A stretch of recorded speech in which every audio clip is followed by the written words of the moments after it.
మధ్యప్రదేశ్ రాజధాని భోపాల్లో ఒక భయానక పరిస్థితి నెలకొంది. బయటికి వెళ్తున్నటువంటి పిల్లలు ఆల్ ఆఫ్ సడన్గా కనిపించట్లేదు. వాళ్ళ ఫోన్లు కూడా స్విచ్ ఆఫ్ అయిపోతున్నాయంట. అక్కడ నుంచి వాళ్ళు మిస్సింగ్. జస్ట్ 24 అవర్స్లో 10 మంది దాకా ఇలా అదృశ్యమైపోయారంట. ఏమీ అర్థం కాని పరిస్థితి. ఇతర రాష్ట్రాల్లో కూడా ఇలాంటివి జరిగే అవకాశం ఉంది. ఇవి కిడ్నాప్లా, లేకపోతే ఇంకేమైనా సరే లింక్స్ ఉన్నాయా, ఎవరు వీటికి పాల్పడుతున్నారు అనేది ఇంకా దర్యాప్తులో తేలాల్సినటువంటి విషయం. బట్ యావత్ దేశానికి ఇది ఒక హెచ్చరిక. కేవలం ఇక్కడ మధ్యప్రదేశ్లో మాత్రమే జరుగుద్ది ఇలా అని అనుకోక్కర్లేదు.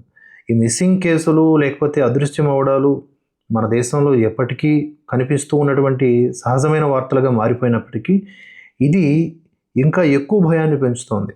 24 గంటల్లో 10 మంది సిమిలర్గా ఉండేలాగా, అంటే సేమ్ కేసులు కనిపిస్తూ ఉన్నాయి. బయటికి వెళ్ళారు, ఫోన్లు స్విచ్ ఆఫ్, మాయమైపోతూ ఉన్నారు, ఎక్కడికి వెళ్ళిపోతున్నారు, వారి జాడ అనేది లేకపోవడం ఆందోళన గురి చేస్తుంది. ఈ మిస్సింగ్లకు సంబంధించి పోలీసు కేసులు నమోదవుతూ ఉన్నాయి. అందులో ఆ 10 మందిలో 3 మైనర్లు ఉన్నారు. కోలార్, అయోధ్యనగర్ పోలీస్ స్టేషన్ల పరిధిలో ఎక్కువగా ఈ కేసులు రిజిస్టర్ అయ్యాయి. మరికొన్ని కేసులు అశోక గార్డెన్, టీటీ నగర్, రతిబాద్, అవధ్పురి పరిధిలో నమోదయ్యాయి. మిస్ అయిన వారి ఫోన్లు బయటకు వెళ్ళంగానే స్విచ్ ఆఫ్ అయ్యాయి. అశోక గార్డెన్ ప్రాంతంలో 17 ఏళ్ల విద్యార్థి తరగతులకు హాజరయ్యేందుకు ఇంటి నుంచి బయటకు వెళ్ళాడు. తర్వాత తిరిగి రాలేదు. ఎంత వెతికినా ఫలితం లేకపోవడంతో కుటుంబ సభ్యులు పోలీసులకు ఫిర్యాదు చేశారు.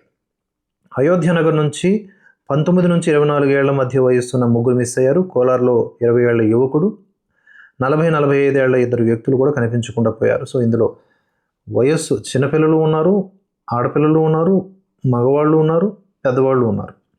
సో దీని వెనుక ఏదన్నా మాఫియా ఉందా, ర్యాకెట్ ఉందా తెలియట్లేదు. బట్ ప్రస్తుతం అక్కడ ఉన్నటువంటి సిచ్యువేషన్ అయితే ఇది.